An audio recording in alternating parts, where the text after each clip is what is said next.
वारी जाऊं मैं सतगुरु के।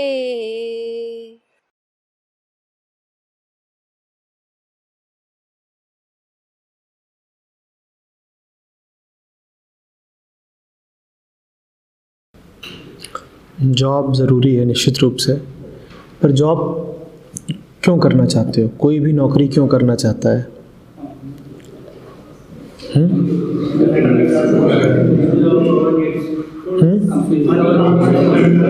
तुम बताओ। हाँ, ऊपर ऊपर के स्टेटमेंट्स मत दो। तुम्हें नौकरी क्यों चाहिए? रुक जा।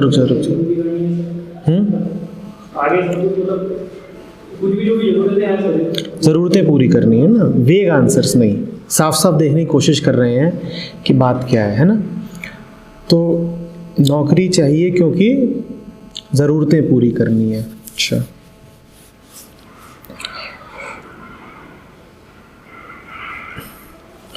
अब तुम जैसे हो, सब पोस्ट ग्रेजुएट स्टूडेंट्स हो ना, तो ज़रूरतें तो जितनी हो सकती हैं उन्होंने अपने आप को एक्सप्रेस ही कर दिया है। अभी तुम्हारा महीने का खर्चा कितने में चल जाता है? 5,000, 3,000, किसी का 7,000 में चल जाता होगा। 3,000 से लेकर के 7,000। कितने लोग भूखे पेट सोते हो? 3,000 7,000 खर्च करके 3,000 7,000 में काम चला के भूखे पेट कितने लोग सोते हो? कितने लोगों के पास पहनने के लिए कपड़े नहीं हैं? मैंने वही पूछा, खर्चा कितना है, डिपेंडेंट या इंडिपेंडेंट, खर्चा कितना है, मैं वही जानना चाहता हूँ। तुमने कहा ज़रूरतें पूरी करने के लिए, मैं उन ज़रूरतों का थोड़ा हिसाब ले रहा हूँ कि वास्तव में ज़रूरतें कितनी हैं। ऐसा कैसे होता है कि प्लेसमेंट के 1 महीने पहले तक जिन लोगों का काम 3,000 और 5,000 में चल रहा होता है, नौकरी लगते ही उनकी ज़रूरतें 20 और 25,000 में भी पूरी नहीं होती? ये ज़रूरतें कैसे बदल जाती हैं? आदमी वही है तो ज़रूरतें कैसे बदल गई? तुमने कहा जॉब मेरे लिए सबसे ज़रूरी है, और ज़रूरी है क्योंकि ज़रूरतें पूरी करता है। ज़रूरतें तो तुम्हारी ज़रा सी हैं, उसके लिए इतना क्यों परेशान हो? रुको, स्पष्ट, बहुत सारा नहीं बोलेंगे, एक एक करके बात करेंगे। किस हिसाब से?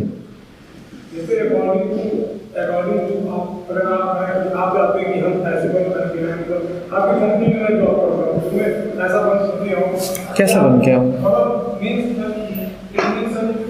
तुमने जो कपड़े अभी पहन रखे हैं ना, जैसे ऐसी कौन सी चीज़ बढ़ जाएगी जो अभी तुम्हारी नीड नहीं है तब आ जाएगी? सर सही बात है कि हम दुनिया में दिखाएं। उसको बोलने दो ना, उसको क्लियर हो, पहले उसको क्लियर होना चाहिए। राहुल जी, आप सॉफ्टवेयर में काम करते हैं ना, जो इसने कपड़े पहन रखे हैं, ये कपड़े पहन करके सॉफ्टवेयर कंपनी में काम करने में कोई दिक्कत है क्या? कोई प्रॉब्लम नहीं है ना? बल्कि और अगर हल्का रहे और भी तो ज़्यादा अच्छा है। मतलब बिल्कुल ही 100-200 की टी शर्ट हो तो ज़्यादा अच्छा है। तो तुमने कहा काम में मेंटेन करना पड़ता है, वो सॉफ्टवेयर में ही काम करते हैं तो कुछ नहीं मेंटेन करते। देखो क्या पहन के बैठे हैं। तो ये ज़रूरत मामला क्या है? ज़रूरत है या कुछ और ही चल रहा है? मक्कारी है, और वो तुम्हारी सबसे बड़ी ज़रूरत है। हाँ, मैं कह रहा हूँ वो लिखो जो ज़िंदगी में सबसे कीमती चीज़ है, और तुम लिख रहे हो मेरी मक्कारी। मुझे एक जवाब दे दो बस। जवान लोग हो, सब हष्ट पुष्ट लग रहे हो, सबके चेहरे चमक रहे हैं, सब खाए पिए हो, बालों में कंघी है, शरीर पे कपड़े हैं, और फटे कपड़े किसी के नहीं है, पाँव में जूते हैं। अगर ये सारा काम, चलो तुमने बहुत छोटा आंकड़ा बोल दिया, 3,000 5,000 7,000, मैं कहता हूँ इसको दूना करो, इसको 10 कर दो। ये सारा काम अगर 10 में चल रहा है तो अचानक ऐसा कैसे हो जाता है कि तुमको 20 और 25 भी कम लगने लग जाता है? ये ज़रूरत तो नहीं हो सकती, ये कुछ और ही चल रहा है खेल। एक आदमी, वरना बात उलझ जाएगी। एक एक करके बोलो।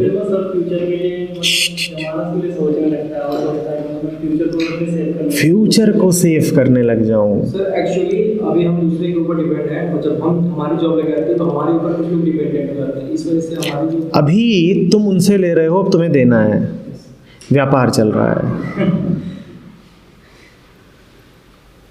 लिया है तो लौटाना भी पड़ेगा, कर्ज है, सूद सहित लौटाना पड़ेगा। नहीं रुको, थमो, बात से भाग जाते हो, इसीलिए बात की गहराई में नहीं उतर पाते। जब तुम कहते हो कि अभी हम ले रहे हैं फिर हमें देना है, तो इस बात के अर्थ क्या है, इसको समझो। किसी ने बैंक से कर्ज लिया हो, लौटाए, तो एक बात है, और बात वहां बड़ी साफ है, क्लीन। मैंने बैंक से कर्ज लिया, मैंने लौटाया। अब वहां पे कोई इमोशनल गेम नहीं चल सकता, सीधी सीधी कागजी कार्रवाई है। तो या तो ये कह दो कि किसी बैंक से कर्ज ले रहे हो और बैंक को लौटाना है, फिर जब कर्ज लौटा दोगे तो तुम्हें बैंक का कोई मुंह नहीं देखना है, और उसमें कोई सेंटिमेंटल बातें नहीं करोगे बैंक से, या करोगे कि जाके बैंक के पांव छुओगे कि तूने मुझे कर्ज दिया। तो या तो ये कहो कि मैंने जो अभी पैसा ले रहा हूं, मैं ये एक बैंक से ले रहा हूं और उस बैंक को मुझे लौटाना है, पर फिर कोई सेंटिमेंट मत लाना बीच में, क्योंकि बैंक से कोई सेंटिमेंट नहीं होता। एक तरफ तुम ये भी कहते हो कि हमने नात रिश्तेदारों से, घर द्वार वालों से पैसे ले रहे हैं, और फिर ये भी कहते हो कि जैसे बैंक को लौटाया जाता है वैसे लौटाना भी है। तो पक्का कर लो कि प्रेम में ले रहे हो या बैंक से ले रहे हो। दोनों बातों को कंफ्यूज मत करो, क्योंकि ये जो तुम घपला कर देते हो ना, मिलावट, ये बड़ी भारी पड़ती है।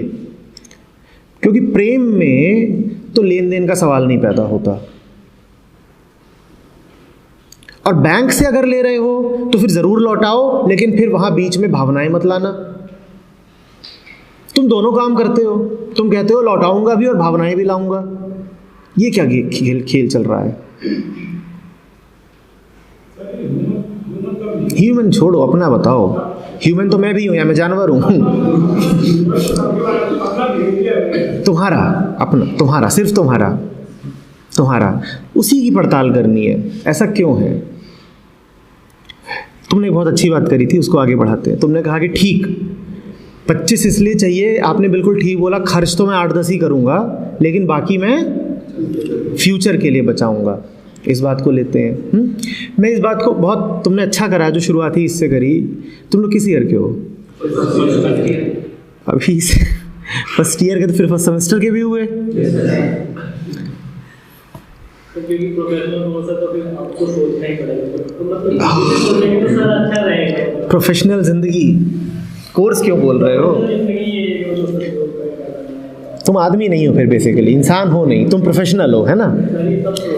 इंसान अब मैं रहा नहीं, अब मैं प्रोफेशनल बन चुका हूँ। तुमको देख करके तो मुझे शक होने लग जाता है, मैंने कभी बीटेक एमबीए करा था कि नहीं करा था? अगर प्रोफेशनल होना इसको कहते हैं तो फिर मैं क्या हूँ? मुझे शक होने लग जाता है कि मैं कोई कंपनी चला रहा हूँ कि नहीं चला रहा हूँ। इतनी चिंता तुम्हें भविष्य की। चलो भविष्य की चिंता को लेते हैं।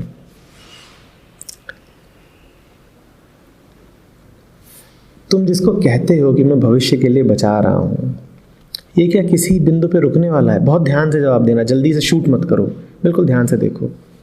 तुमने कोई ऐसा आदमी देखा है जिसने भविष्य के लिए बचाना बंद कर दिया हो? देखा है क्या? तुम्हारी सेविंग्स अगर तुम हर साल बचाते ही जा रहे हो, लगातार बचाते हो, हर आदमी यही कहता है कि मुझे बचाना है, बीच में कोई साल आते हैं जब अधिक खर्च हो जाता है, अन्यथा पूरी ज़िंदगी की कहानी यही है कि कमाओ और किसी साल बीमार हो गए तो ज़्यादा खर्च हो जाएगा, किसी साल कुछ और कर दिया, किसी को उधार दे दिया, कुछ कर दिया तो ज़्यादा खर्च हो जाएगा। वरना अगर तुम 40 साल कमाओगे तो 40 में से 30-35 साल तो यही होगा कि बचा रहा हूँ। हर साल अगर बचाते ही बचाते जा रहे हो तो तुम्हारी जो सेविंग्स हैं वो पीक पर कब पहुँचेंगी? कब? जो तुम्हारा आखिरी साल होगा। क्योंकि सेविंग्स तो हर साल बढ़ रही हैं। और आखिरी साल में भी किस दिन सेविंग्स चरम पर होंगी, और लास्ट डे में भी किस दिन सेविंग चरम पर होंगी, जब तुम अपनी आखिरी सांस ले रहे होगे, उस वक्त तुम सबसे ज्यादा अमीर होगे। मजा आ गया। और वो सारी अमीरी लेकर के तुम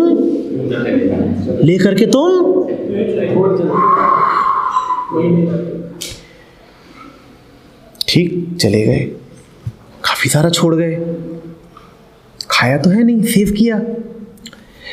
उस सेव करने की कीमत क्या थी? तुमने कैसे सेव करा? तुमने अपनी जिंदगी गंवा के वो पैसे कमाए ताकि मरते वक्त तुम उसे छोड़ के जाओ। जब जी रहे थे और जब जवान थे तो तुमने अपनी जवानी में आग लगाई ताकि उन पैसों की बचत कर सको, और अंततः वो बचत तुम किसी और को दे करके रवाना हो जाओगे।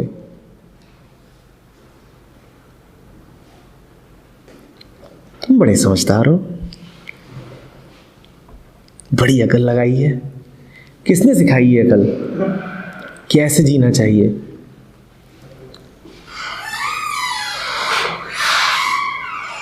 ये कहां से आई बात?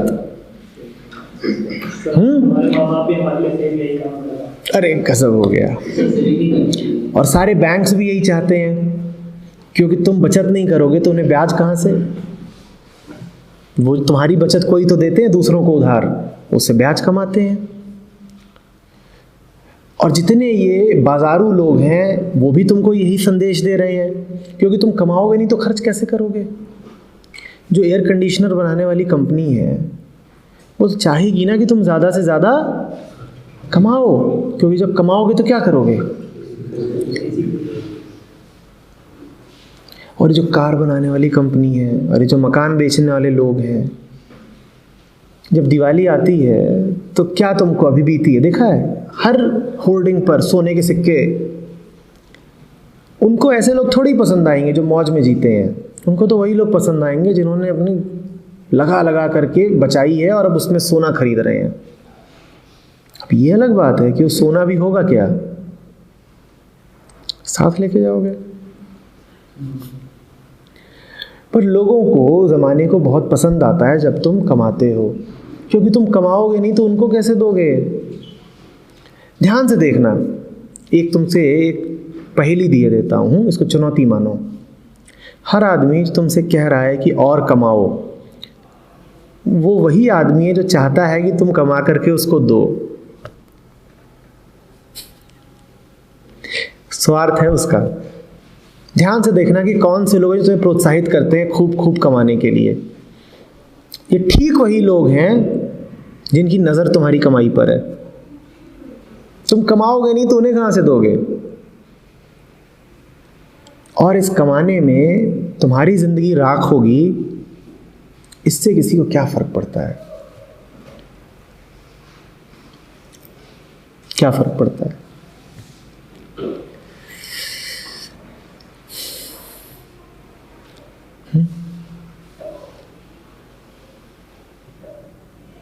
कितनी जिंदगियां लेके आए हो?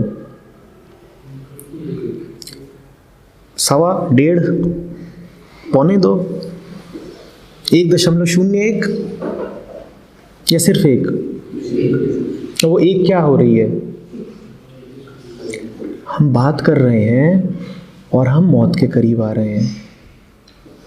थोड़ा और करीब आ गए, थोड़ा और करीब आ गए, थोड़ा और करीब आ गए।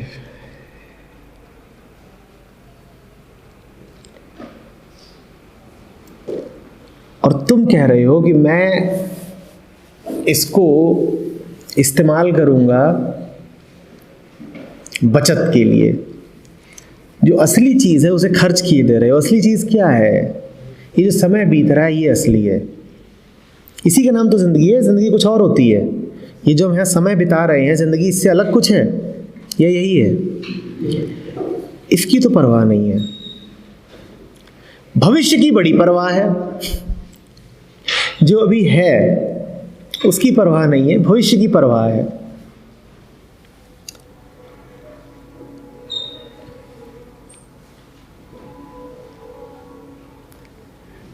कमाना ज़रूरी है, कमाना उतना ही ज़रूरी है जितना पेट भरना, कमाना उतना ही ज़रूरी है जितना कपड़े पहनना, कमाना उतना ही ज़रूरी है जिसमें व्यर्थ तुम्हें कष्ट न झेलने पड़े। पर कमाना किसी भी तरह ज़िंदगी का लक्ष्य थोड़ी हो सकता है। कमाना किस लिए है? ताकि पेट भरे। पर कोई बोले कि मैं ज़िंदा ही इसीलिए हूँ कि खाऊं, पेट भरने के लिए, तो भाई तो दिन में कितने घंटे खाएगा? खाना लक्ष्य है या ये लक्ष्य है कि पेट भरा रहेगा तो मैं मौज कर सकता हूँ? लक्ष्य क्या है? ठीक ठीक बताओ। पेट भरा रहेगा, 15 मिनट खाना खाया, पेट भर गया, अब मैं 8 घंटे मौज कर सकता हूँ, इसलिए खाते हो ना? या इसलिए खाते हो कि खाते ही रहना है? कोई बोले मेरा लक्ष्य है खाना, तो गजब बात हो गई।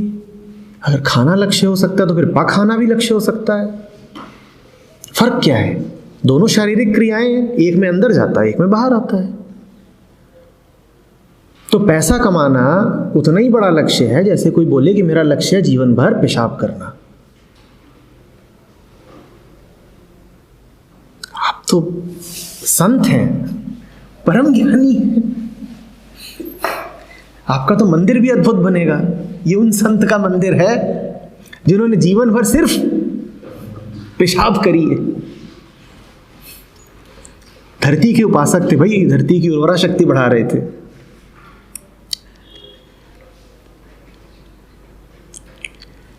निश्चित रूप से कमाओ, पर कमाओ इसलिए कि पेट चले, कमाओ इसलिए कि शरीर साफ रख सको, कमाओ इसलिए कि ठंड ना लगे और गर्मी ना लगे।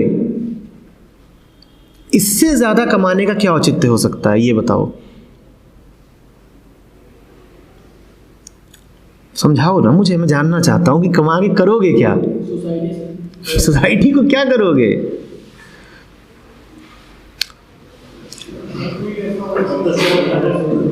हाँ,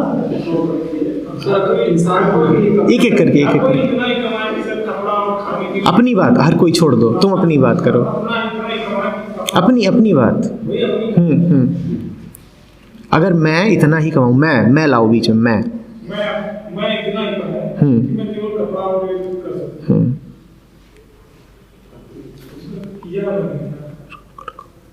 तो समस्या कहाँ है?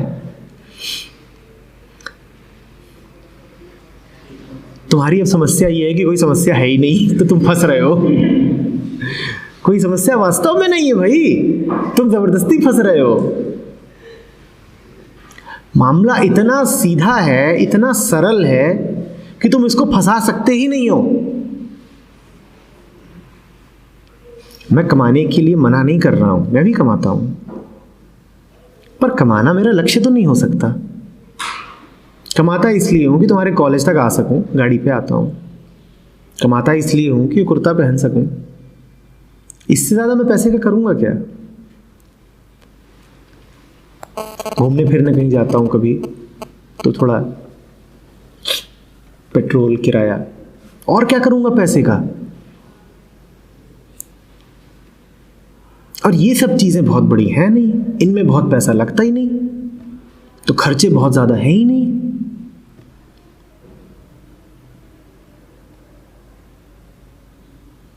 तुम्हारी उस शर्ट से सस्ता होगा मेरा कुर्ता।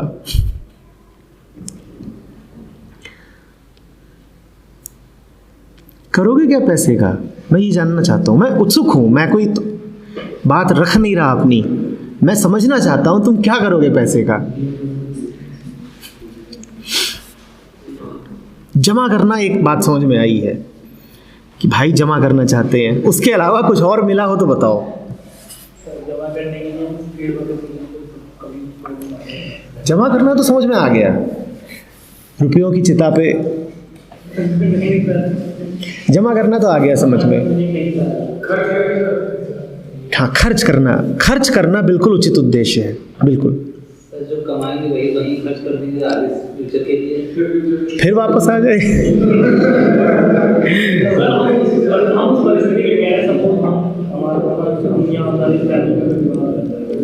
मतलब हॉस्पिटैलिटी सुविधा के लिए हमको पैसा,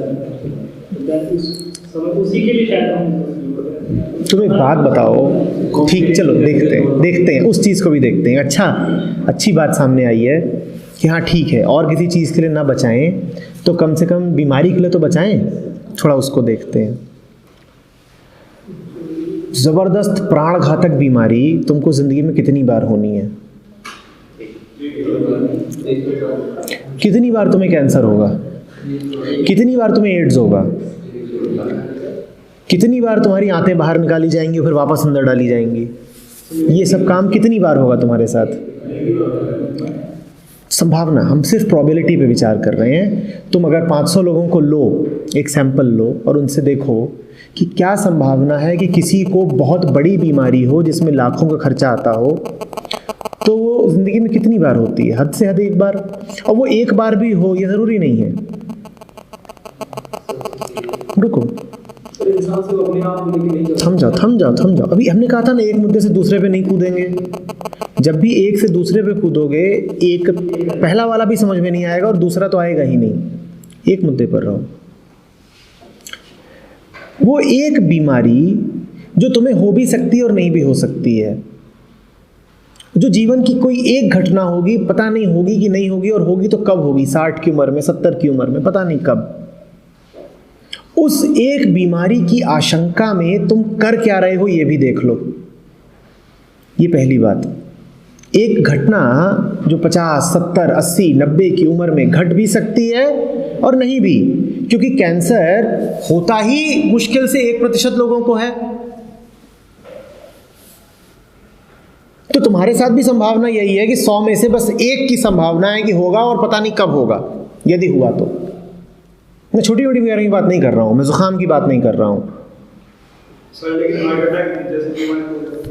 हार्ट अटैक जैसी बीमारी भी समाज में कितने प्रतिशत लोगों को होती है, और उनमें से रुको बेटा, रुको, कितने ऐसे हैं? होने को तो ये भी हो सकता है कि तुम अपनी पूरी जिंदगी कोमा में अस्पताल में बिता दो। उसकी संभावना क्या है? 1/1 लाख। तुम देखो कर क्या रहे हो। जिस चीज में 999 संभावना है कि नहीं होगा और 1 संभावना है कि होगा, तुम 999 को छोड़ करके 1 का पक्ष ले रहे हो। तुम्हारे पास कोई कारण है 999 को छोड़ करके 1 के पक्ष में खड़े होने का? जिससे बाद में पछताना पड़ेगा। और जो 999 की में आग लगाओगे उसके लिए कौन पछताएगा?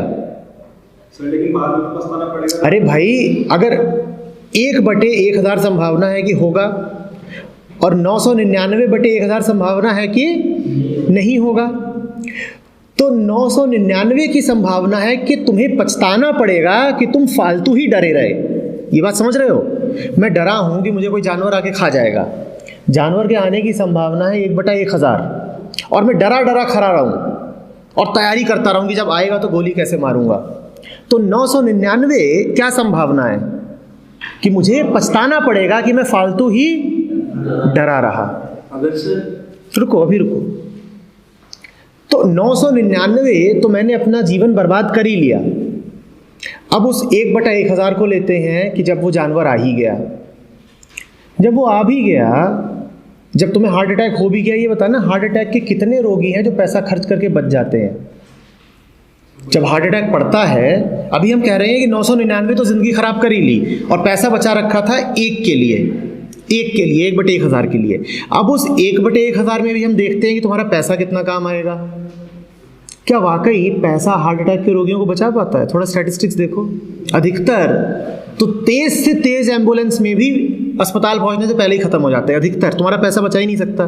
तुम ऐसी चीज के लिए पैसा बचा रहे हो जहां पैसा बचाना ही फालतू है। तीसरी बात, हार्ट अटैक आता ही ज्यादातर किन लोगों को है? जो हार्ट अटैक के लिए बचत बहुत करते हैं। तो बचत कर करके तुम हार्ट अटैक को आमंत्रित कर रहे हो कि तू आ, देख मैंने तेरे लिए बचत कर रखी है। कितने समझदार हैं हम कितने समझदार हैं। तुम पैसा कमाने के लिए, सेहत की बात कर रहे हैं अभी, बीमारी की, पहले बीमारी वाला मुद्दा एक निपटाना पड़ेगा। देखो,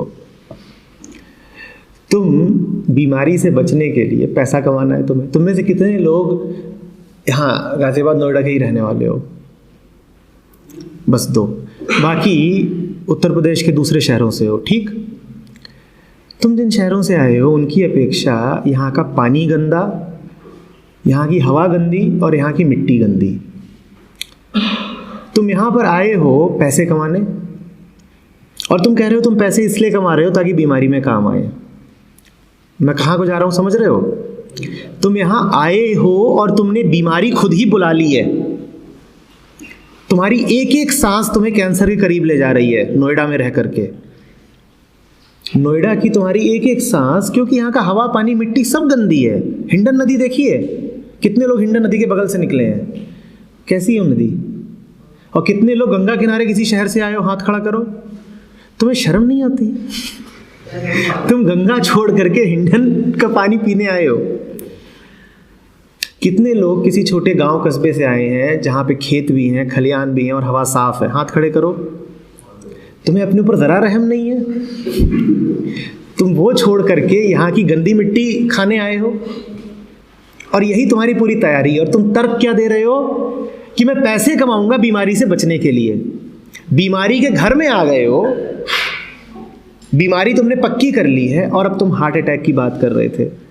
तुम जाओ नौकरी में, MBA हो MCA हो, तुम घुसो नौकरी में।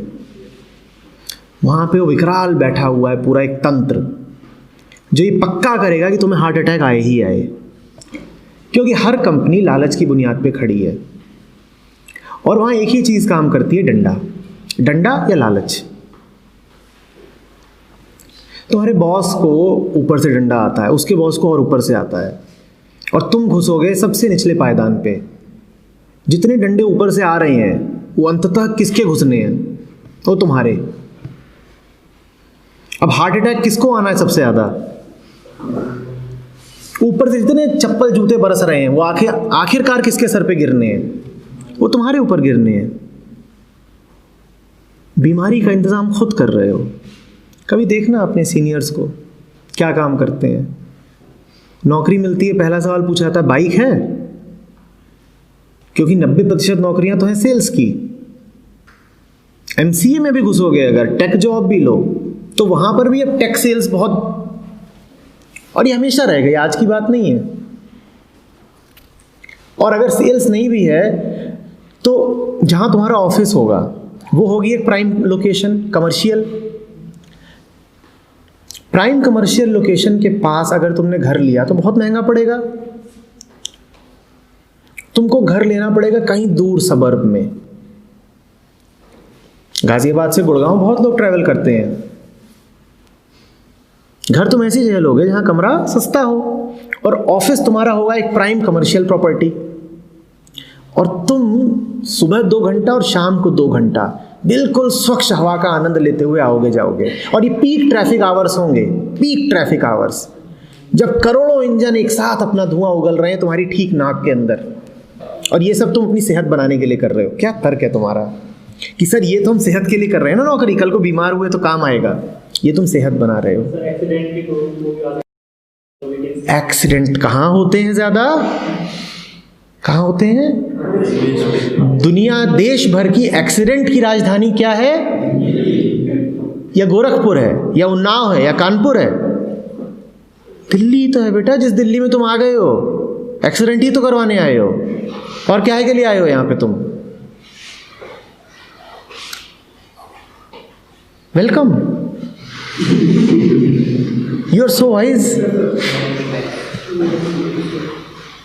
तुम कितने होशियार हो।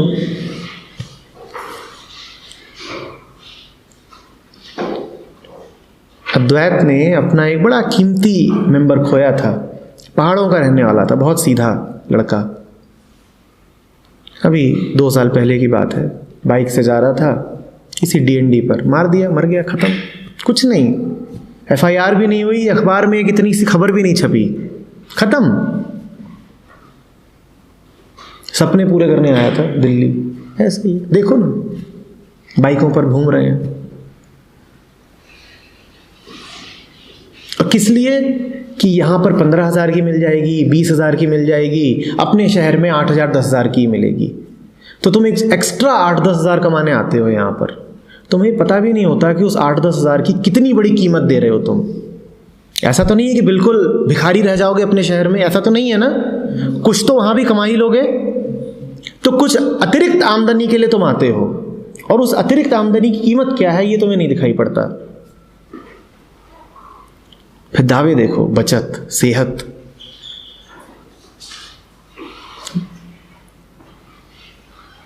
वहाँ पे सर फील्ड ऑफ इंटरेस्ट नहीं मिलेगा।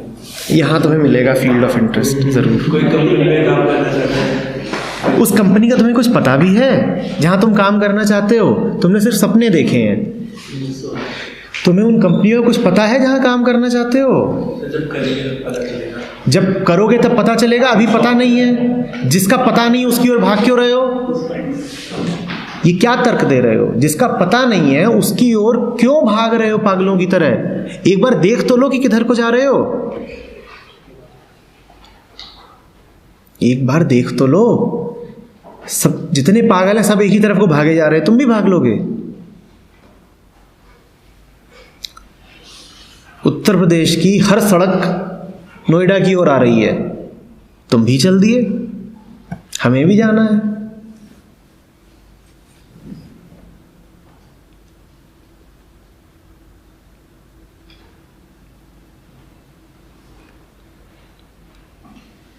जैसे भागते हैं ना छोटे छोटे बच्चे, 14 साल 15 साल की लड़कियां भागती हैं बम्बई को, हमें हीरोइन बनना है।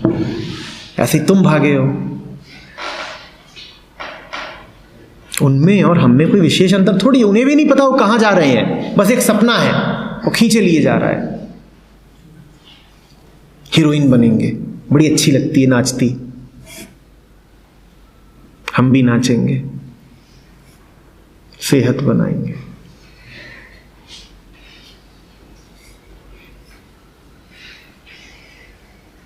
तो सपने भी तो पूरे करने जरूरी होते हैं। जिस रास्ते पर चल रहे हो उस पे आज तक कितने सपने पूरे कर लिए?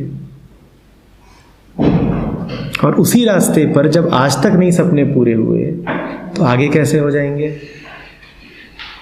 पुराने रास्ते पर चल के नया परिणाम कैसे मिलेगा बेटा? तो सर ये सोच के कभी तो नहीं कर सकते। थम जाओ। मुद्दा एक पहले होना चाहिए। पुराने ढर्रों पे चल करके नए परिणाम मिल सकते हैं। आज तक तुमने एक प्रक्रिया चालू रखी है कि कोई आकर के तुम्हें सपने थमा जाता है, और तुम्हें पता भी नहीं कि सपने तुम्हें कौन दे गया। ये सपने तुम्हें टेलीविजन दे गया, ये सपने तुम्हें बड़े भैया देगा, ये सपने तुम्हें पड़ोसी दे गया, ये सपने तुम्हें अखबार में छपा एक विज्ञापन दे गया। उन्होंने तुम्हारे दिमाग में सपना घुसेड़ा, पूरी कोशिश करके घुसेड़ा। उनका स्वार्थ है, उनका स्वार्थ इसमें है कि तुम्हें सपने आए। तुम्हें सपना नहीं आएगा तो उनकी दुकान कैसे चलेगी? तुम मोबाइल का सपना नहीं लोगे तो मोबाइल कैसे बिकेंगे?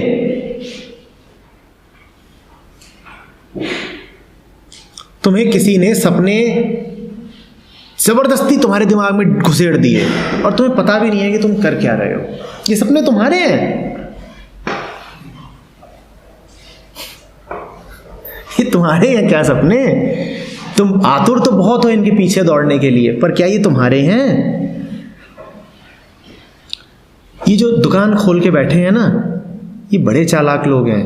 इन्हें सपने दिखाना आता है और ऐसे ही इनकी दुकान चलती है। आओ आओ आओ आओ, ये वाली पढ़ाई कर लो, इसके बाद तुमको एक बड़ी प्यारी बीवी मिलेगी। मैं अक्सर सोचता हूँ जो कॉलेज के होर्डिंग होते हैं इसमें लड़की क्यों खड़ी रहती है? देखा है? तुम्हें समझ में नहीं आता कभी, पर सपने दिखाने वाले को पता है कि वो तुम्हें क्या दिखा रहा है। बाइक का विज्ञापन होता, हाँ काउंसलर भी, एडमिशन कंसल्टेंट फोन पे भी, और तुम आते हो, गई कहाँ? आज तक मिली नहीं।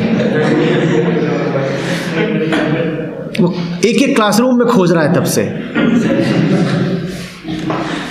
सपने दिखाने वाले को पता है अब एक बाइक होगी और उसके साथ एक खड़ी होगी बिल्कुल आधी नंगी, और विज्ञापन बाइक का है।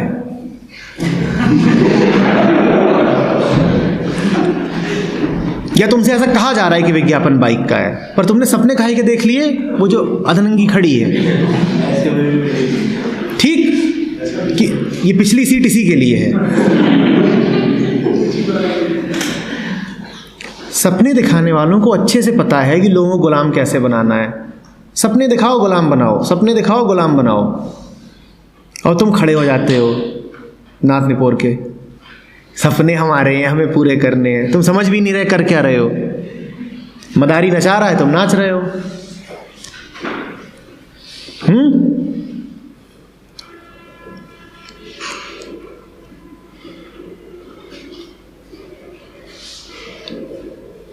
नाचो,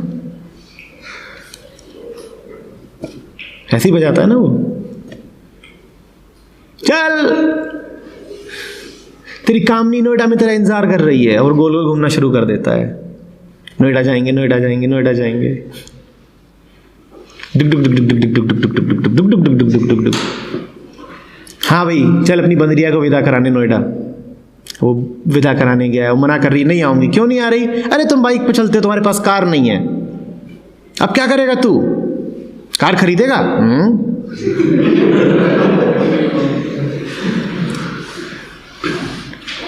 खरीदेगा, बिल्कुल खरीदेगा।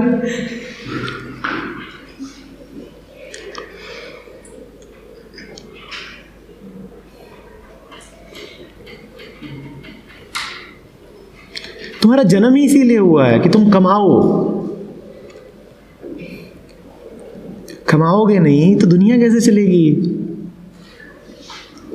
तुम्हारी जिंदगी तो चल जाएगी बिना कमाए। दिक्कत यह है कि तुम कमाओगे नहीं तो ये तंत्र कैसे चलेगा? तो तुम इस तंत्र के एक पुर्जे बनने को तैयार हो, जीने को तैयार नहीं हो। मान लीजिए सर, हम किसी कंपनी में हो, मतलब अब हमारा दोस्त चाह रहा है, मतलब हमारी रैंक इंक्रीज करना चाह रहे हैं, तो सैलरी बढ़े, तो मतलब हम चाह रहे हैं कि हम ज़्यादा बर्डन ना लें, तो हम उसको मना करते हैं कि हम। तुम कर नहीं दो। हजारों ऐसे लोग हैं जो ये करते हैं। देखो, कोई आदमी अगर काम से प्यार करता है तो पैसा अब समस्या रहती ही नहीं। तुम्हें सोचना नहीं पड़ता कि कमाएं कि क्या करें। पैसा अपने आप चल के आ जाता है। अरबों करोड़ों नहीं आ जाएगा, लेकिन जितना एक ठीक ठाक ज़िंदगी चलाने के लिए चाहिए उतना अपने आप आ जाता है। तुम अपनी पसंद का काम करो, भले छोटा काम हो, और उसमें तुम्हारा दिल लगे, तो पैसा अपने आप आ जाता है, बेशक आ जाता है। और बहुत लोग जो कहते हैं कि मुझे इसी में मज़ा आ रहा है, मुझे और कुछ नहीं करना, वो अक्सर दूसरी राहों को बंद भी कर देते हैं। होता है, बहुत होता है। मान लीजिए सर, कोई राह बंद हो जाए तो बोलेगा क्या होगा? मान तो बहुत कुछ ले। मान लो कि अभी जमीन फटे और तुम समा जाओ। मानने को तो क्यों यही ना मान लूँ मैं? तुम्हारी जितनी गिरी से गिरी कल्पना है मैं क्यों मान लूँ? नहीं सर, मैं मान लूँ कि तुम यहाँ बैठे ही नहीं हो, भूत बैठा है, तो मैं क्यों मानूँ? सर मेरा मतलब ये था कि मतलब आपने बोला जैसे मतलब कि हम अपनी इच्छाएं, मान लीजिए हम नहीं बढ़ाना चाह रहे हैं, वो लोग चाह रहे हैं कि हम और ज़्यादा, मतलब वो हम हमारे जो हमसे कह रहे हैं, वो कह रहे हैं कि तुम और काम करो ताकि हमारा फायदा हो। हाँ, तो हम मतलब अपना डिसीजन ले, मान लीजिए हमने अपना डिसीजन ले लिया कि हम नहीं, हम इतने में खुश हैं। इसमें सवाल ही कहाँ बच रहा है? तुम खुद ही समझ चुके हो। तो अगर वो हमको उस प्लेस से भी हटा देते हैं, जो तुम्हारी कीमत इतनी देख रहा है कि तुम्हें यहाँ से उठा के यहाँ रखना चाहता है, वो क्या तुम्हें हटा सकता है? और हटाएगा तो किसका नुकसान करेगा? पगले हो क्या? सर आप सेविंग नहीं करते हैं? इतनी सारी दाढ़ी है।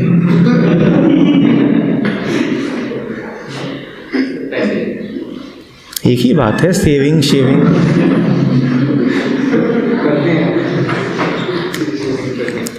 सेविंग करता नहीं हूँ, यदा कदा हो जाती है, और जब देखता हूँ कि हो गई है तो फिर खर्च भी हो जाती है।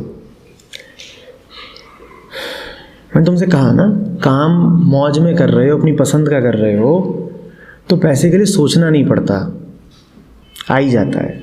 अरबों करोड़ों नहीं आता, पर ठीक है आता रहता है। तुम्हें उसके लिए दिमाग नहीं लगाना पड़ता। तुम ये नहीं कहते कि मेरी ज़िंदगी का बड़ा महत्वपूर्ण पहलू है कि पैसा आए।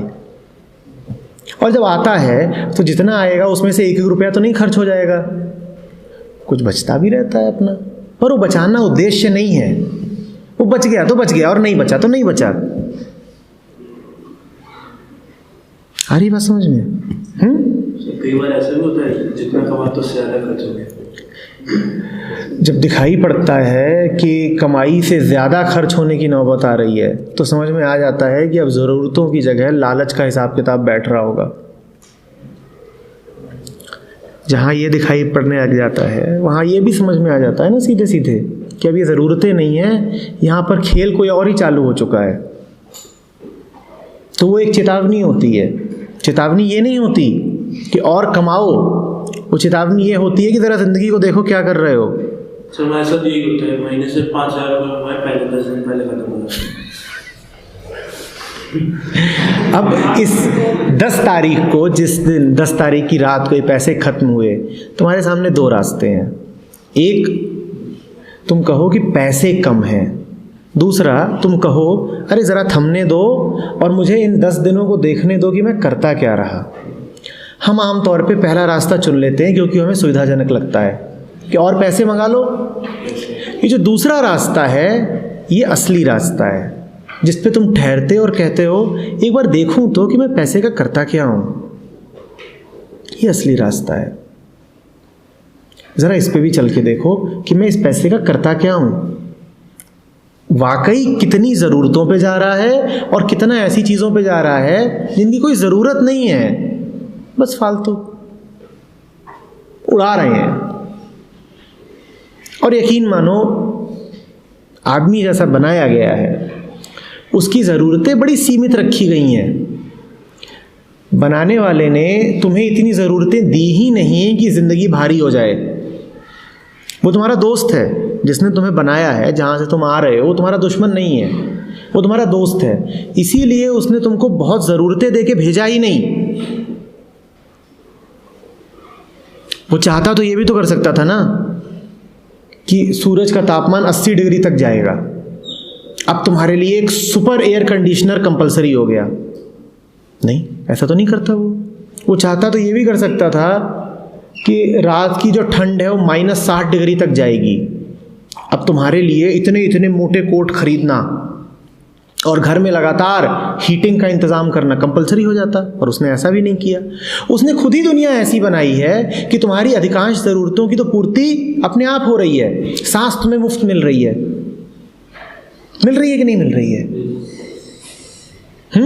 शरीर की ग्रोथ अपने आप हो रही है। खाना भर खाते रहो, तुम्हें देखना नहीं है कि एक एक सेल कैसे बढ़ाऊं क्या ना बढ़ाऊं, खाना अपने आप पच जाता है। तो उसने तुम्हारा पूरा तंत्र ही ऐसा बना दिया कि तुम्हारी ज़रूरतें ज़्यादा रहें ही ना, अपने आप पूरी होती रहें। तो बनाने वाले ने तो तुमसे बड़ी दोस्ती दिखाई कि तुम्हें बहुत ज़रूरतें नहीं दी, पर आदमी का दिमाग ऐसा भ्रष्ट है कि ज़रूरतें कम होने के बावजूद उसने लालच 1000 खड़े कर लिए और उन लालचों को उसने 1000 तरह के नाम दे दिए। कभी जिम्मेदारी बोल दिया, कभी कुछ और बोल दिया। सीधे सीधे ये नहीं कहा कि ये मेरा डर है या लालच है। और ये सब जब तुम करते हो तो अपना ही अपमान करते हो। जितना लालच करोगे उतने बंधन में रहोगे, उतना गिरोगे, अपनी ही फ्रीडम को खोओगे।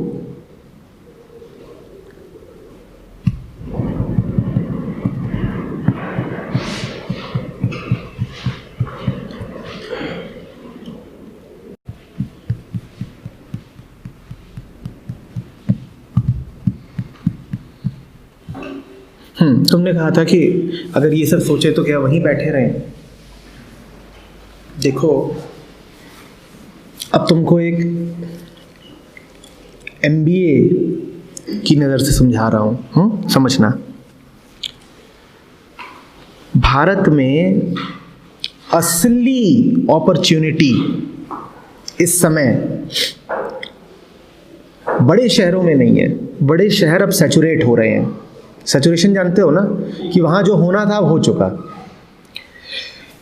विकास भी जो अब आ रहा है वो बड़े शहरों से हटके छोटे शहरों की ओर बढ़ रहा है। जिन लोगों को प्रॉपर्टी भी खरीदनी होती है, जो इसी काम में लगे रहते हैं, वो अब बड़े शहरों में नहीं खरीद रहे, क्योंकि बड़े शहरों में कीमतें पहले ही बहुत बढ़ चुकी हैं, अब और कितनी बढ़ेंगी। असली संभावनाएं अब हैं उन्हीं जगहों पे जिनको तुम छोड़ के आ रहे हो। रिटेल वालों से पूछो कि रिटेल अब कहाँ फैलेगा, ऑर्गेनाइज्ड रिटेल। वो बड़े शहरों में नहीं फैलेगा, वो टायर बी, टायर सी ऐसी जगहों पे फैलेगा। किन शहरों से हो तुम, कहाँ से हो? मुजफ्फरनगर। मुजफ्फरनगर दिल्ली से बहुत दूर भी नहीं हुआ और बहुत छोटा शहर भी नहीं हुआ। जो फायदा गाजियाबाद को हुआ है दिल्ली के करीब होने से, वही फायदा अब मुजफ्फरनगर को होगा, क्योंकि वो भी गाजियाबाद से बहुत दूर नहीं, मेरठ से बहुत दूर नहीं। समझ रहे हो बात को? तो असली संभावनाएं अब वहां होंगी, विकास वहां होगा। एंटरप्रेन्योरशिप समझते हो? स्वरोजगार, अपना कुछ करना, उसकी भी असली संभावनाएं वहीं पर हैं। दिल्ली में तो कोई व्यापार शुरू करना थोड़ा मुश्किल है। तुम एक छोटा सा ऑफिस भी लोगे तो उसका किराया इतना हो जाएगा कि तुम बेचारे कैसे शुरू करोगे। पर छोटे शहर में एक बहुत छोटी सी पूंजी से तुम अपना रोजगार भी शुरू कर सकते हो। दूसरी बात, जिन शहरों को तुम जानते हो वहाँ पे तुम्हारा अपना नेटवर्क होता है, तुम उस शहर को समझते हो, गली कूचों से वाकिफ होते हो, बाजार से वाकिफ होते हो। क्या नाम है? तो वहां पर तुम अपना व्यापार शुरू कर सको और सफल हो सको, इसकी कहीं ज्यादा संभावना है। और वहां पर अगर तुम महीने में 10-15 हज़ार भी बचाते हो तो वो दिल्ली में 35,000 बचाने के बराबर है। ये बात स्पष्ट हो पा रही है? सब्जियों के जो भाव दिल्ली में है, इससे आधे भाव पे तुमको मिल जाएंगी दिल्ली से सिर्फ 50 किलोमीटर आगे आ जाओ। ये ओंकार है, इसके गांव में ये बताता है, बोलता है जो सब्जी यहाँ इतने की मिलती है हमारे गांव में उससे आधे की मिलती है, और इसका गांव मुश्किल से दिल्ली से 1.5 घंटे की दूरी पर है। तो तुम कमाते होगे ज्यादा वहां पर, जितना कमाते हो उतना फूक भी तो देते हो। दिन के 50 किलोमीटर अगर तुम बाइक चला रहे हो तो वो पेट्रोल अपनी सैलरी से ही तो दोगे ना, और अपने शहर में हो तो इतनी नहीं चलानी पड़ेगी। तुम में से कई लोगों के माँ बाप के घर होंगे, हैं, और अच्छे खासे बड़े घर होंगे, हैं कि नहीं हैं? अपने अपने घर हैं। अब तुम यहाँ पर आए हो और तुम एक किराए के कमरे में रहोगे, अपने अच्छे अच्छे घर छोड़ के। मैंने देखा है लोगों को अपनी कोठियाँ छोड़ करके यहाँ पर आकर के एक ज़रा सी जगह पे रह रहे होते हैं। और ग्रोथ की भी, बढ़त की भी असली संभावनाएं वहीं पर हैं जिसको तुम छोड़ के आए हो। और बहुत संभावना है कि तुम जाओ और ICICI बैंक ज्वाइन कर लो, और ICICI कहे कि मुजफ्फरनगर में एक नई ब्रांच खोल रही है, तू वहीं जा। अभी क्या हुआ तुम्हारे साथ? ये क्या कर लिया तुमने? घूम फिर के वहीं आए। तुम्हें क्या लगता है दिल्ली में अब बहुत ग्रोथ हो सकती है? क्या करो, कितने फ्लाईओवर बनाओगे, कितनी बाजारें और बनाओगे? यहाँ अब सैचुरेशन आएगा। अभी आया नहीं है पर आएगा, अगले 10 साल में दिल्ली सैचुरेटेड है। आगे सारा काम उधर ही होना है। जो पिछड़ा है वहीं तो विकास होगा ना, या जो विकसित है उसमें ही और विकास होगा। आप कितना विकास करोगे? यहाँ पर जगह कहाँ है विकास करने के लिए?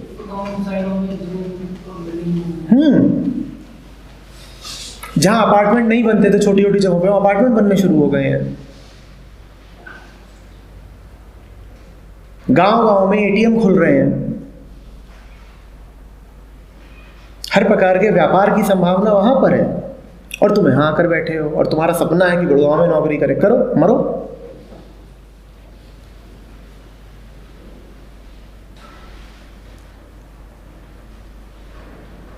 हाँ, ये है कि टशन नहीं रहेगा। जो मजा है ना बोलने का कि लड़का गुड़गांव में नौकरी करता है। जैसे पंजाब में बड़ा प्रचलन है बताने का, क्या करते हैं जी, कनाडा में है। कनाडा में करते क्या है? तो ऐसे ही यहाँ पर है। माँ बाप की छाती बिल्कुल ऐसे, अरे गुड़गांव में नौकरी करता है। अब ये बताने में कुछ मजा ही नहीं आता कि अरे ये तो यहीं शाहजहांपुर में ही लगा हुआ है। लगता है अरे यही रह गया, तरक्की नहीं करी लड़के ने, पिछड़ गया। हमारा मोनू तो नोएडा में लगा पड़ा है। नोएडा बड़ी प्यारी जगह है। अब मोनू नोएडा में हेलमेट लगाए, मुंह पे काले पोते। एक पिक्चर थी उसमें था कि वो जाता है, उसको वो कौआ बिरयानी खिला देता है। तो वो भी ऐसी किसी छोटे शहर से आया होता है, दिल्ली आया होता है ना, है दिल्ली होती है। तो ऐसे ही मोनू, इतने सारे मोनू बैठे तो हैं, अब ये इतने सारे मोनू आए हैं अपने अपने शहरों से, गाँव से, यहाँ खाएंगे कौआ बिरयानी। हाँ, घर वाले बड़े खुश होंगे, लड़का नोएडा में लगा हुआ है, ठीक, दहेज अच्छा मिल जाएगा।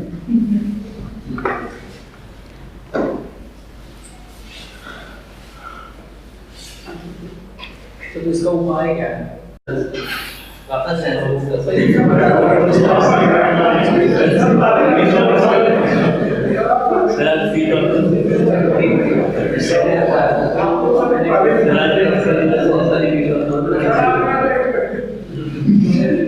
कभी लेट नहीं।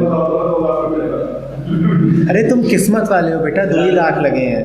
यहाँ ऐसे ऐसे धुरंधर हैं और यहाँ ऐसे ऐसे कॉलेज हैं जहाँ 12-12 लाख फीस है, और जहाँ शिक्षा का स्तर ऐसा है कि पूछो मत। और हम मज़े से 12 लाख दे रहे हैं वो, और फिर आते हैं।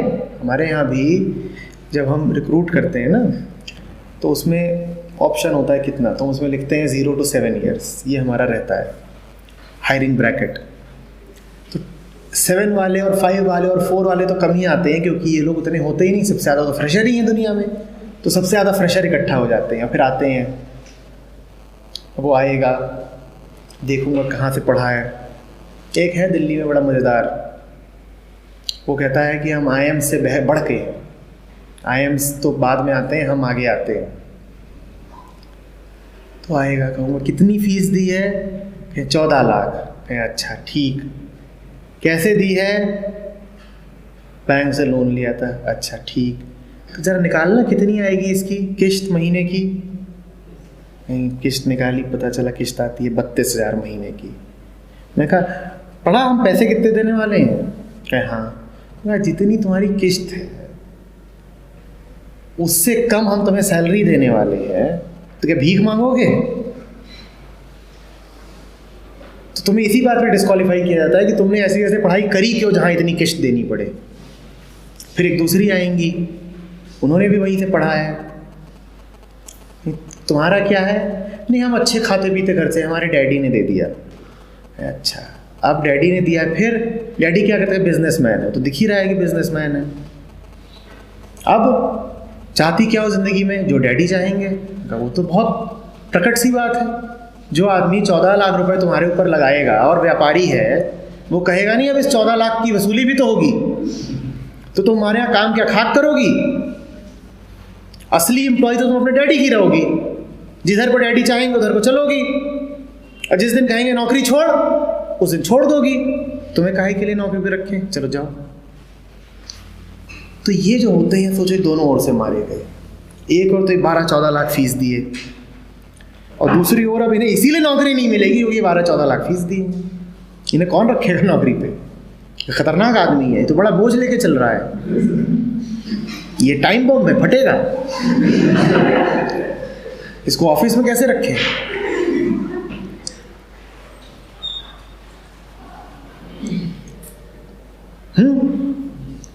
अब जो हो गया वो तो हो गया। अब आगे के लिए अपने सर पे कोई बोझ मत रखो, हल्के होके जियो। जीवन सिर्फ हल्का होके जिया जा सकता है, नहीं तो फिर कुली बन जाओगे। जिन लोगों को बोझा ढोने की आदत होती है वो सिर्फ कुली बनते हैं। हल्का होके जियो बिल्कुल। पढ़ाई में आ गए हो, पूरी कर लो, फालतू के अरमान मत रखो। ये सारी बातें कि बेंगलोर और बॉम्बे और गुड़गांव, बिल्कुल मन साफ रखो इनसे। और दूसरों को दिखाना और रौब जमाना,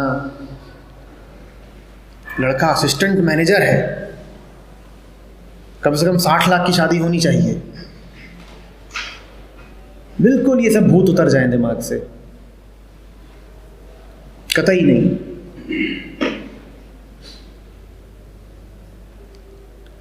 साफ सुथरा मजेदार जीवन जियो। ज़िंदगी बहुत मज़े की है और बहुत ऐश की है, और वो सारी ऐश तुमसे बहुत पैसा मांगती नहीं है। बेटा मैं लोगों को जानता हूँ जो जितना कमा सकते हैं ना, उसका 10% 20% कमा रहे हैं और बहुत खुश हैं।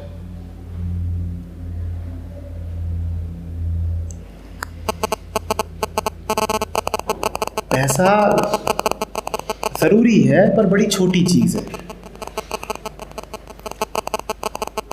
बस इतना कमाओ कि उधार न मांगना पड़े।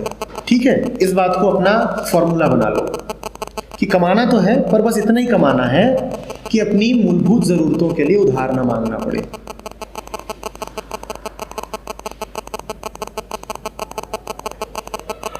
और इतना रहे कि अगर गाहे बगाहे कोई दोस्त यार घर पे आ जाए तो 2 रोटी में उसको भी खिला सकूं, खुद भी खाऊं और उसको भी खिला सकूं। कोई बात आज की नहीं है।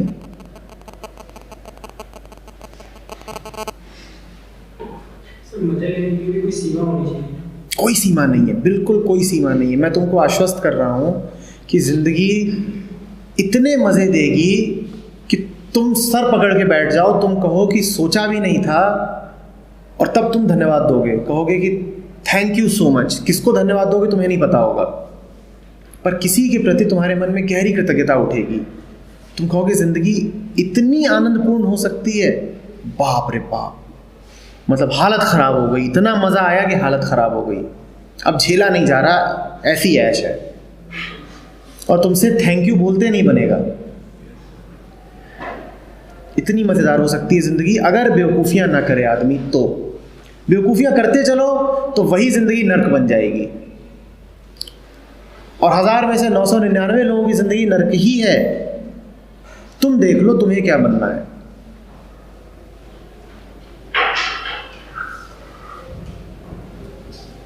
तुम देख लो तुम्हें क्या बनना है।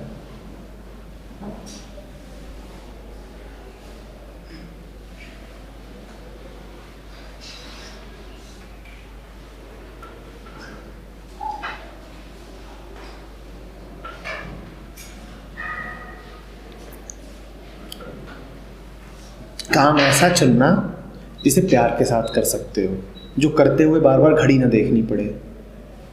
अपने आप से पूछना कि क्या करते हुए मौज में कर पाता हूँ। फिर उस काम में तुम्हें पैसा भी अपने आप मिलेगा, जितना चाहोगे उससे थोड़ा ज़्यादा ही मिल जाएगा, और वो काम कोई भी हो सकता है। मैं तुमसे कह रहा हूँ झटका मत खाना कि चाय की दुकान लगाना भी कोई बुरा काम नहीं है। ये बरिस्ता, ये कैफ़े कॉफ़ी डे, ये चाय की दुकान नहीं है तो क्या है? कुछ और है?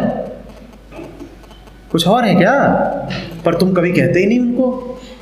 लगाइए ज़रा एक कटिंग, वहाँ तुम जाकर के बोलते हो can I have one cappuccino please? बड़ा सम्मान उमड़ पड़ता है, वो कैपुचिनो बन गई, ससुरी कॉफ़ी कैपुचिनो बन गई। अब वो कटिंग चाय नहीं है, वो अर्ल ग्रे हो गई है, हैं? और उसके तुम 100 रुपए देने को तैयार हो। तो चाय की दुकान ही तो है, तुम क्यों नहीं चाय की दुकान लगा सकते? और तुम क्यों नहीं जूस बेच सकते? हाँ, बात समझो ना। और अगर दिल से जूस ही बेचा जाए तो क्यों नहीं एक दिन तुम्हारी एक की जगह 10 दुकानों की, मैं नहीं कह रहा हूं 10 होनी ही चाहिए, मैं तुमसे नहीं कह रहा हूं कि ज़रूरी है कि बड़ा विस्तार किया जाए और व्यापार इतना बढ़ाओ कि देश भर में फैल जाए, मैं ये नहीं कह रहा हूं। पर एक आदमी जब कोई भी काम बिल्कुल लग करके मन से करता है तो उस व्यापार में अपने आप बढ़ोतरी होती ही होती है। तुम एक दिन पाओगे कि तुम जूस का ब्रांड बन गए हो, तुम एक दिन पाओगे कि तुम बरिस्ता को टक्कर दे रहे हो।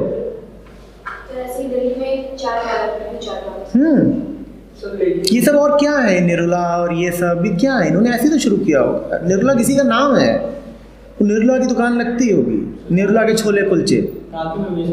हाँ हाँ, बहुत हैं, सुलाकी, बनारसी, बहुत हैं इस तरह के। और ये सब आज बड़े ब्रांड हैं, इनके ब्रांड की कीमत है। और तुम कहो हलवाई ससुरा, क्या दिक्कत क्या है? ये जो बाटा बेच रहा है ये क्या था? बाटा कहाँ है? बाटा क्या बेचता है? और तुम क्यों नहीं, तुम्हें लगे हैं जूता बेचेंगे? अब यही बचाए करने के लिए? छी!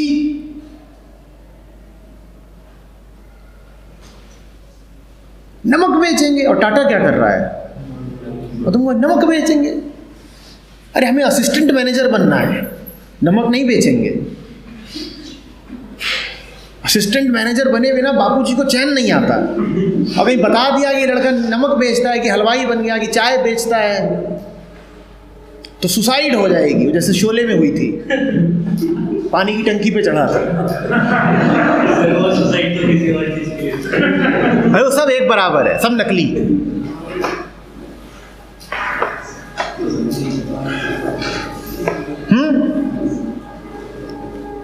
अब इतने सारे लोग रहते हैं तुम्हारे ही जैसे,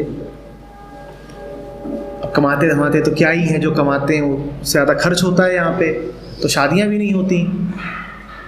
30 साल 35 साल तक बैठे हैं ऐसे ही घूम रहे हैं इधर उधर।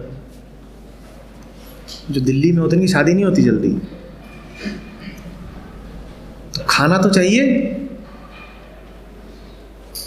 तुम्हें खाना बनाना पसंद है?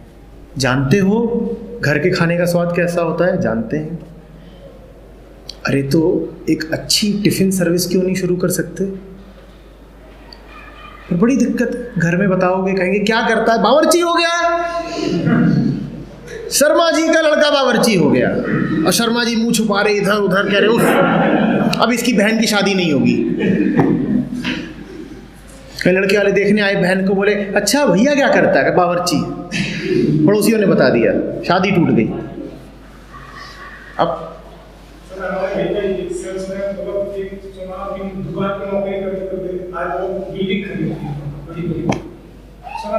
इतने तुम जब समझदार हो, जानते हो। और तुमको बताता हूँ, सुनो, ये जितने लोग तुम्हारे ही जैसे जो नौकरियां करते हैं ना, इनके बॉस इनको ऐसा टॉर्चर देते हैं, ऐसा 16-16, 18-18 घंटे काम कराते हैं कि इनके पास कपड़े धोने का टाइम नहीं होता। तो तुम क्यों नहीं अपनी एक लॉन्ड्री सर्विस शुरू कर सकते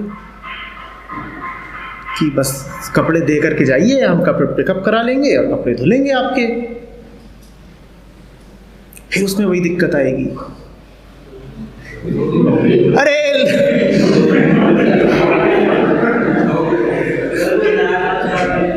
शर्माइन तो लड़का धोबी हुईगा।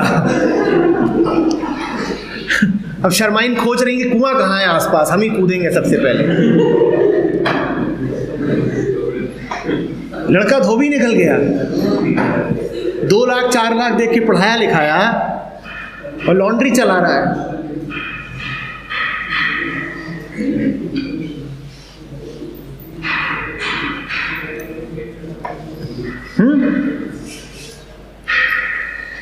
ये जो रास्ते बता रहा हूं ना, सिर्फ यही रास्ते हैं जहां मुक्त होकर के जी सकते हो। और भूलना नहीं, तुम्ही ने कहा था कि एक ही जिंदगी है। या तो उसको क्रेडिट कार्ड बेचते गुजार दो, दिल्ली जाओ, वहाँ पेट्रोल पंप पे खड़े रहते हैं, सर आप कोई क्रेडिट कार्ड यूज़ करते हैं? मैं बुलाता हूँ इधर इधर, उसको लगता है भरवाएगा, कहता हूँ शीशा उतारूँगा, क्या है, कैसे हो, कहाँ पढ़े लिखे हो? MBA। अभी MBA करके पेट्रोल पंप पे फॉर्म भरवा रहा है कि हॉलीडेज़ खरीद लीजिए या क्रेडिट कार्ड खरीद लीजिए। मस्त पेट्रोल की भीनी भीनी सुगंध ही दिन रात सूंघता है, पर बचत कर रहा है बीमारी के लिए। बीमारी नहीं होगी, पेट्रोल ही तो सूंघ रहा है। पेट्रोल की भाप अरे बड़ा स्वास्थ्यवर्धक होती है। जिन लोगों को 5-10 तरह की बीमारियां हों, उन्हें रोज सुबह पेट्रोल ऐसे सूंघना चाहिए, बिल्कुल ठीक हो जाएंगे, तरोताजा महसूस करेंगे। डिओड्रेंट ना छिड़का करो, पेट्रोल का स्प्रे मारा करो।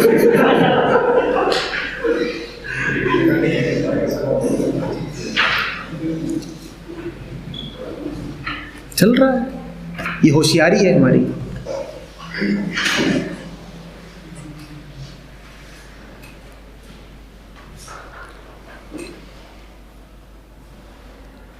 अब जलेबी इतनी बढ़िया चीज है, पिज्जा बिकता है 300 रुपए का और जलेबी 30 रुपए में इतनी आ जाती है।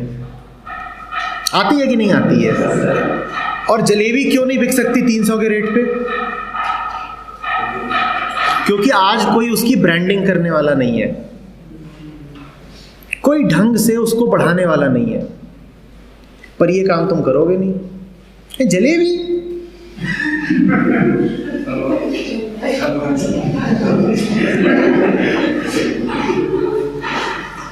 ये गंदा काम।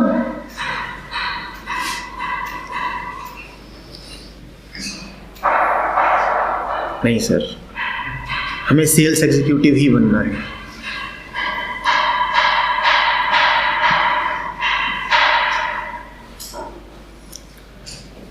दिमाग बिल्कुल स्थिर रखो, चकाचौंध में मत पड़ो।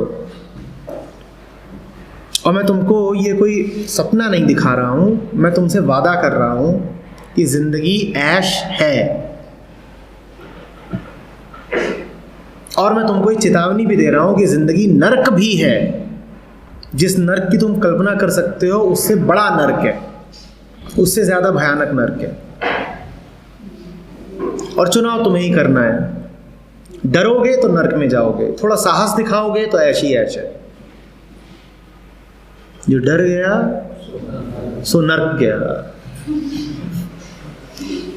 मर गया तो आसान हो जाता है कि मर गया, किस्सा खत्म। मर नहीं गया, नर्क गया, अब यहां जिएगा।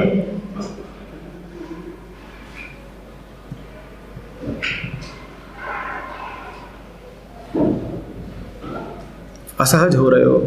सर जो भी आप ये सब अभी आपने बताया, सर जो थॉट्स हो तो ये होगा, बट सर प्रैक्टिकली इनको इम्प्लीमेंट करना इतना इजी नहीं होता है। क्या प्रैक्टिकलिटी चाहिए? एक कड़ाहा चाहिए और तेल चाहिए और जलेबी।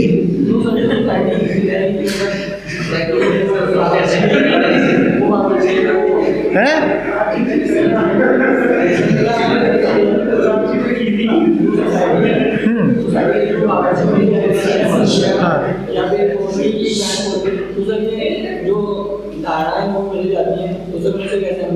नहीं, धारणा क्या करेगी? तुम्हें आगे काटेगी। तुमने जलेबी बेचना शुरू किया, आसपास के लोगों की धारणाएं हैं, तो धारणा क्या करेगी? वो जलेबी नहीं उबलने देगी, वो तुम्हारा तेल खराब करेगी। धारणा क्या करेगी? धारणा आके क्या करेगी? बताओ ना, धारणा क्या कर सकती है?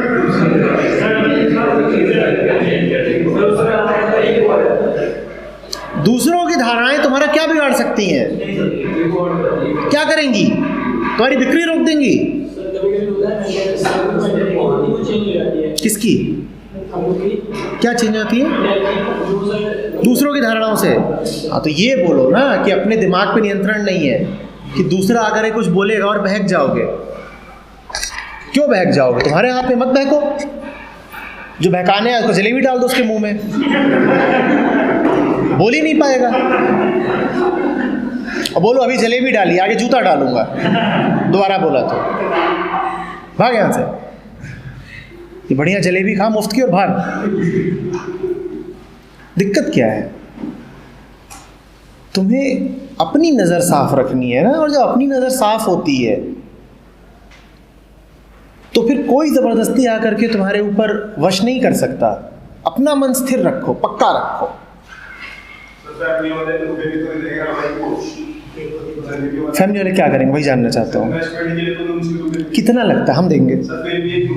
तेल, कढ़ाई, अरे दोस्त के घर बाहर गैराज, 1000 जगह होती हैं। तुम करने पे उतरो, तुम्हें बहुत जगह मिल जाएंगी। तो एक बार मन पक्का करो कि करना है, फिर देखो जगह ही जगह है। कितने लोग होंगे जो इतनी जगह दे देंगे इस शर्त पे कि दिन भर में जितना मुनाफा होगा उसका 20% हमारा। ठीक है, तुम किराया नहीं दे सकते ना, तो प्रॉफिट शेयरिंग कर लेंगे। ठीक है, मिल जाएगा। तुम तय तो करो कि करना है, फिर देखो कितने रास्ते खुलते हैं। अरे यही हुआ है। ये जो रिचर्ड ब्रैंसन है, नाम सुना है? जो वर्जिन अटलांटिक एयरवेज है, तो सुना होगा। वर्जिन रिकॉर्ड्स भी आते हैं उनके। उसको जिसने शुरू किया था रिचर्ड ब्रैंसन, उसकी कहानी बिल्कुल ही तुमने कहा कि कॉलेज के साथ जलेबी बन रही है। वो 14-15 साल की उम्र से ही उसको मज़ा आता था मीडिया में, तो थोड़ा बहुत कुछ छापता था और बहुत कम पैसे में लिया, ये किया वो किया। ये करते करते मीडिया में इतना गहरा उतरा कि उसकी म्यूज़िक कंपनी शुरू हो गई। फिर उसने बताया मुझे घूमने में बहुत मज़ा आता है। वहाँ से चीज़ें आगे बढ़ती रही। आज एयरवेज है, उसके जहाज़ हैं, उड़ते हैं, ट्रांस अटलांटिक यात्रा करते हैं।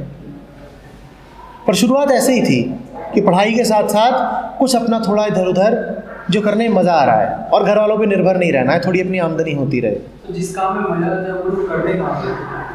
कैसे रोकते हैं? मैं यही जानना चाहता हूँ, कैसे रोकते हैं? रस्सी लेके आते हैं तो बांध के कमरे में डाल देते हैं। छोटे से घर वाले रिलेशंस में बंधे हुए हैं। मैं जानना चाहता हूँ ना, कैसे बंधे हो? नहीं, कैसे हो जाता है? जैसे कोई तुम पे फ़ोन में प्रेशर डाल रहा है तो क्या होता है? फ़ोन कान से चिपक जाता है, या फ़ोन आगे कहता है कि बेटा अब दोबारा मत करना, या फ़ोन टाइम बम बन जाता है, या फ़ोन कहीं घुस जाता है शरीर के अंदर। वो प्रेशर कहाँ है? वो प्रेशर कहाँ है? क्या कहीं बाहर है या खोपड़े के अंदर है? ये तो नहीं समझ में आ रहा है। तो देख लेते हैं ना, दिखाओ कहाँ है प्रेशर, लेके आओ। अगर बाहर होगा तो लेके आओ, उसको मारते हैं, ख़त्म कर देते हैं, आज तोड़ ही देते हैं प्रेशर को। सर इस मोह माया को कैसे निकाला जाए? अरे मोह माया हटाओ, ऐसा लग रहा है यहाँ संतों की जमात।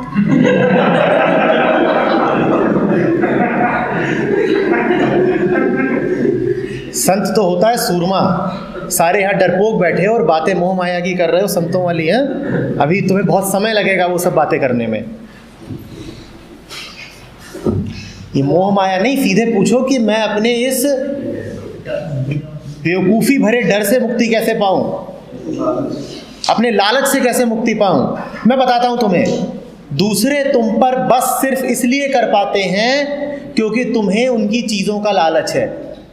तुम लालच छोड़ो, कोई तुम्हें कब्जे में नहीं कर सकता। तुम्हारा लालच ही तुम्हारी जंजीर है।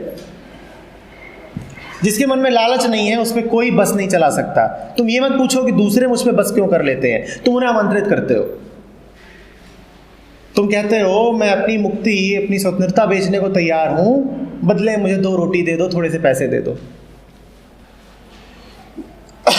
इस तरीके से दूसरे तुम पे अख्तियार कर लेते हैं।